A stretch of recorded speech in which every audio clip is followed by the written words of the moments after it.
What happens when a leader ignores God's voice and chooses fear over faith?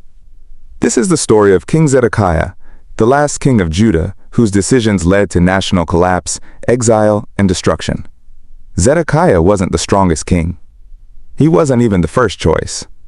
Placed on the throne of Judah by Babylon's King Nebuchadnezzar, he had a chance to guide the nation through crisis.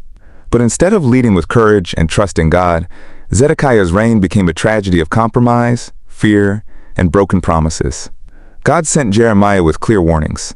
Surrender to Babylon, and you will live. Resist, and you will lose everything. But Zedekiah listened to voices of fear and the whispers of false prophets who promised victory without repentance. He wanted approval more than obedience.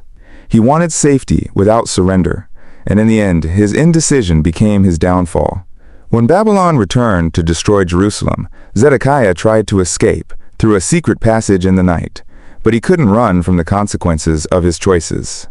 He was captured, his sons were killed before his eyes, and then his own eyes were put out, leaving him in darkness until death.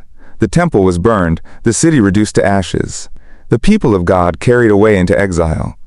Zedekiah's legacy is a sobering reminder. A leader's choices ripple across an entire nation. Disobedience leads to collapse, not just for the leader, but for everyone under their care.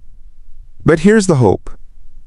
Even in the ashes of Jerusalem, God's promises never died. The exile would not be the end. Out of the ruins, God was still working his plan of redemption. Zedekiah's story challenges us today. Will we live by fear, clinging to control, or will we surrender fully to God's will, even when it's hard?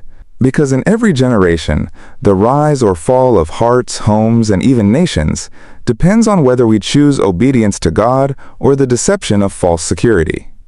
The legacy of Zedekiah is not just history. It's a warning, and it's a call to live faithfully before it's too late. Like, share, and subscribe for more inspiring Bible lessons and Christian motivation.